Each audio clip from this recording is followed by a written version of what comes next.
தூரம் தான் நம்மள பிரிச்சிருக்கு, ஆனா மனசு இன்னும் அவங்க கிட்டதான் இருக்கு. ஆமாங்க, லாங் டிஸ்டன்ஸ் லவ்னா டெய்லி சாப்பிட்டியான்னு கேட்கிற அன்பு, லேட் ரிப்ளை வந்த வர ஓவர் திங்கிங், பிஸிதான்னு தெரிஞ்சாலும் என்ன மிஸ் பண்றீங்களான்னு தோன்ற பெயின், சின்ன சின்ன ஃபைட், டைமிங் செட் ஆகாம மிஸ் அண்டர்ஸ்டாண்டிங், ஒரு கால்காக ஹவர்ஸ் வெயிட் பண்றது, ஆன்லைன் வந்துட்டு மெசேஜ் வரலனா மனசு உடஞ்சிடுறது. சில நேரம் டவுட்ஸ் வரும், இது லாஸ்ட் வரைக்கும் போகுமான்லாம் தோணும். ஆனா எல்லா பெயினுக்கும் நடுவுல ஒரு ஐ மிஸ் யூ போதுங்க, மீண்டும் அதே காதல நிக்க வைக்கும். உன்னை ஹக் பண்ண முடியல, உன் கண்ணுல பார்த்து நான் இருக்கேன்னு சொல்ல முடியல. போன் ஸ்கிரீன் மூலமா தான் நம்ம காதல் உயிரோட இருக்கு.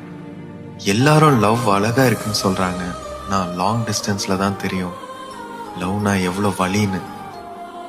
லாங் டிஸ்டன்ஸ் லவ் ஈஸி இல்லைங்க, ஆனா உண்மையான காதல்னா எவ்வளவு தூரம்